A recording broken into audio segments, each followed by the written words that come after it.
Bonjour à tous, ici Cyril de CK Informatique et dans cette vidéo je vais vous présenter une carte mère de chez Gigabyte.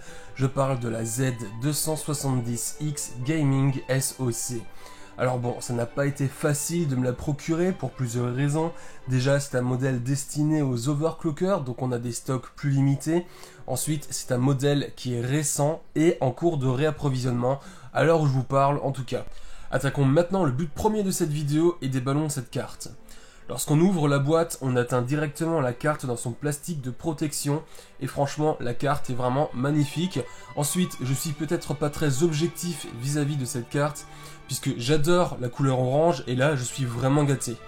Au niveau du bundle, on retrouve deux câbles SATA dans ce petit sachet, un guide de paramétrage, une plaque IO-Shield pour la connectique arrière, les deux autres câbles SATA, un bridge SLI HB, des dust covers pour les entrées vidéo de la carte, un connecteur G pour faciliter l'installation des câbles d'un boîtier, évidemment le manuel d'utilisation accompagné du CD contenant les drivers et logiciels Gigabyte, un petit guide d'installation multilingue et pour finir un petit autocollant Gigabyte Gaming.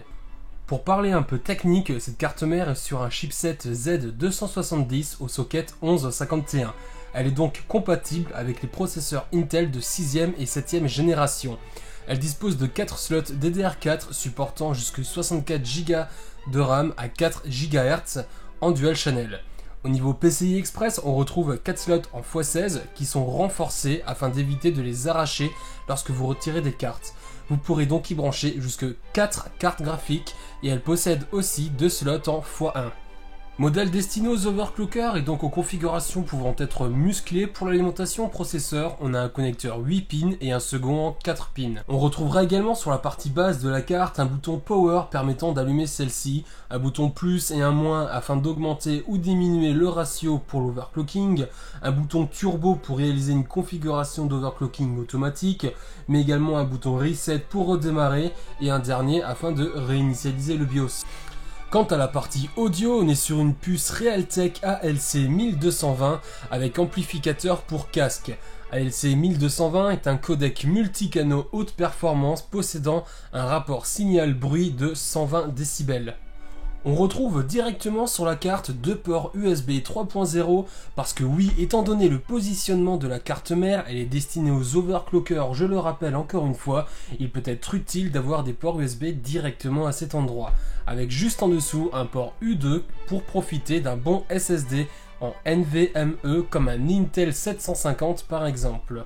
Pour les interfaces mémoire, on va retrouver deux ports au format M2 allant jusqu'à 110 mm, un connecteur au format U2 comme dit précédemment, deux SATA Express ainsi que 6 ports SATA 6 Gbps compatibles RAID 0, 1, 5 et 10 et deux autres ports SATA sur une puce ASMedia, ce qui nous offre une compatibilité triple SSD PCI Express NVMe en RAID 0 en comptant le port U2 et les deux M2, rien que ça. Et petit détail, entre guillemets, elle a un double BIOS, un BIOS principal et un second servant de backup, embarquant des réglages d'usine par défaut. Si le BIOS principal devient défectueux, le second BIOS copiera ses fichiers sur le premier et ainsi le BIOS sera restauré. Au niveau de la connectique, sur le panneau arrière, on va avoir accès à un port USB de type C, un USB 3.1 génération 2 type A qui est de couleur rouge pour le différencier, 4 ports USB 3.1 génération 1 et pour finir avec les ports USB, les deux derniers sont en 2.0. Elle dispose d'un port DisplayPort 1.2 d'une résolution maximale de 4096 sur 2304 pixels à 60 Hz et d'un port HDMI 1.4 d'une résolution maximale de 4096 sur 2160 pixels à 24 Hz. Évidemment, on a un port RJ45 en gigabits, une entrée PS2 pour clavier souris, un bouton OC Ignition pour hausser votre carte, une sortie optique et 5 entrées jack pour vos haut-parleurs. On est sur un design arborant fièrement la couleur orange sur certains plastiques tels que les slots de RAM et aussi au niveau des ports PCI Express par exemple. Je suis totalement fan, je dois bien l'avouer, mais elle est également RGB et bien sûr c'est un éclairage multizone avec différents effets. Vous retrouverez même un connecteur dédié aux bandes lumineuses pour pousser encore plus le côté RGB de votre machine. Si cette vidéo t'a plu et que t'en veux encore, abonne-toi. Et à très bientôt pour une nouvelle vidéo.